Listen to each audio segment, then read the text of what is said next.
it can result to psychological problems for kids because it's not allowed. So they're confused about. So if a child grows up as gay, what you're saying is it could really hurt their development if they feel like that's not going to be allowed. Okay. Well, we've heard everyone's knee-jerk reactions. What I'd like to do for about 2 or 3 minutes here is I would like each of us to just go around the table and take turns making a statement that you feel validates your position, and everyone else has the opportunity to respond to that. Okay? So we're going to go backwards this time.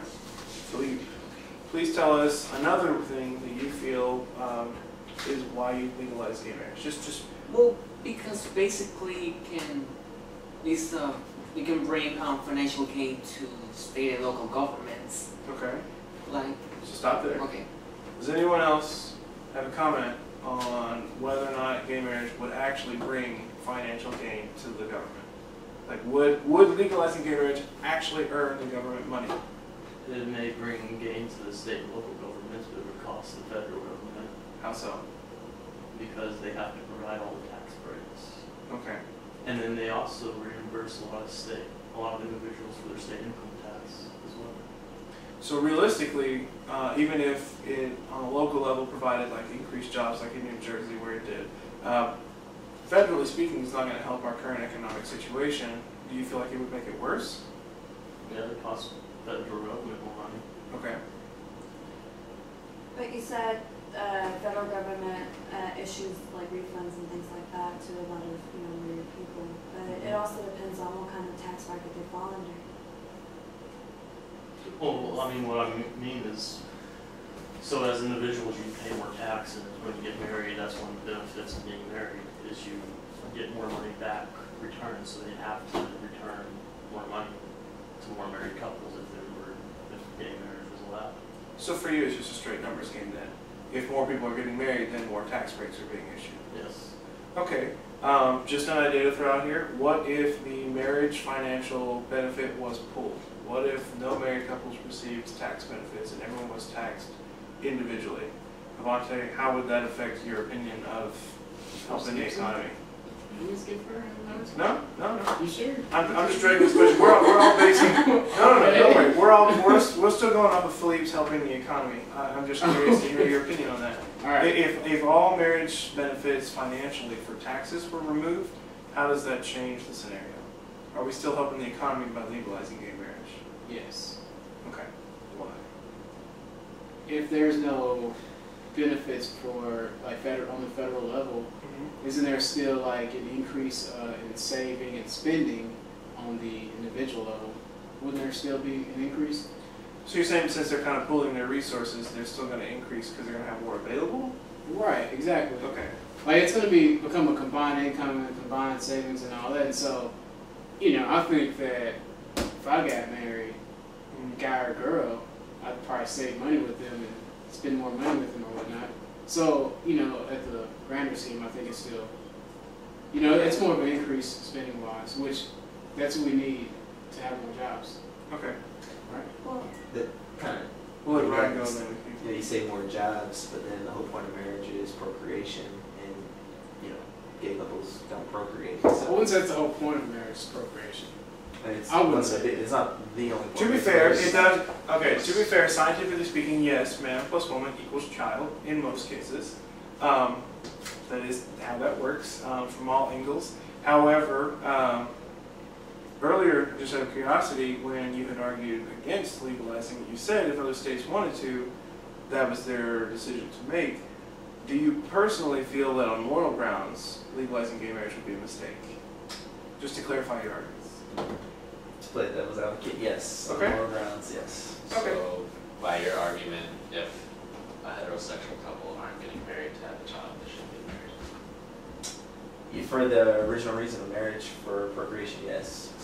So, and remember, this is only being discussed because we removed the financial benefit of getting married. So then that only leaves the procreation benefit. And if you take financial and procreation out of it, what's the benefit of getting married for anyone is kind of what I'm hearing. Is that right, Ryan? Basically? Basically. Okay. At that point, why do you even need the government to say if you Well, we even need a marriage license at that point? Yep. So, okay, just to summarize real quick here, because we have talked about moral. I was hoping someone, if we took the financials out, which you brought up, I was hoping someone would bring up the morals, and I'm glad you did, Ryan. Basically, kind of what we've seen is that there are a lot of different reasons why people would legalize or not legalize gay marriage. For example, there's a big difference between the love vote and, you know, Donald Trump's "you're fired" being the valid reason for gay marriage, because on the one hand, it's all about personal feelings and how we should take care of ourselves, and if it's not affecting another person and this is our personal choice, then we should be allowed and protected and afforded the same rights under the Constitution and the federal government at large. Now, Edith, one of your things was you did say it would boost the economy, but at the same time, what I got from most of you was that it really wouldn't. It really is not impacting other people's religious freedom to allow gay marriage, because people have the freedom to choose whether they want to believe that or not. Is that pretty much how you summarize that up? Is gay marriage is okay because religious freedom affords them the right to choose? Okay. And then Monte, the biggest thing I heard from you was that the financial benefits overall, by improving how much they're going to be spending together because they are saving money, and because it's not another cheap trick to short-circuit the system, because this is an actual marriage contract that we're entering into. It gets your approval just because it would be able to help fix the economy. Is that pretty much it? Yeah. Okay. And then Ryan, aside from the opposition morally, which of course is kind of indirect opposition to Edith's religious freedom argument, you also said that your biggest reason was states' rights, and that you felt that since the states are saying no, that means we should keep it that way. Right. Okay.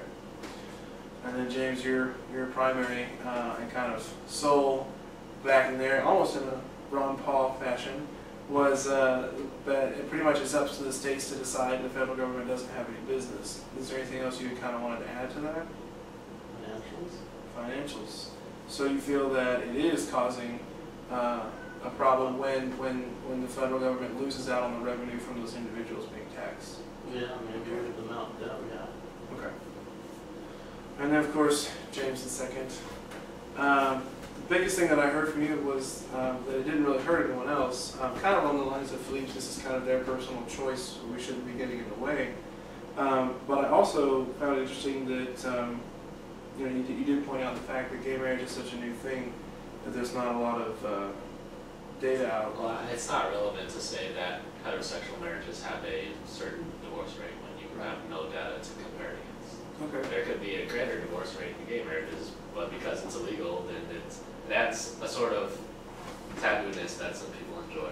That sort of keeps relationships going, and then once you have it's legal, then people get tied down and relationships break up because of that. So you have no idea whether or not gay marriages are going to be stronger or weaker than straight marriages. So realistically, what you're saying is you don't really oppose it, and you think it's okay for other people, but that the actual impact of it really won't be determined until it's been around for a while. Yeah, I mean, there's a lot of, I mean, I saw recently, there's old mentalities still going around where they have the anti-gay commercials going around, like in the 20s and 30s. That's still kind of floating around.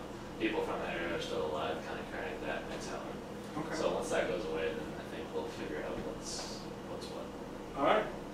Well, I appreciate everyone sitting here and discussing this with me. Thank you very much, everyone, and I appreciate that we got a chance to actually discuss it and cover all of the different facets of it.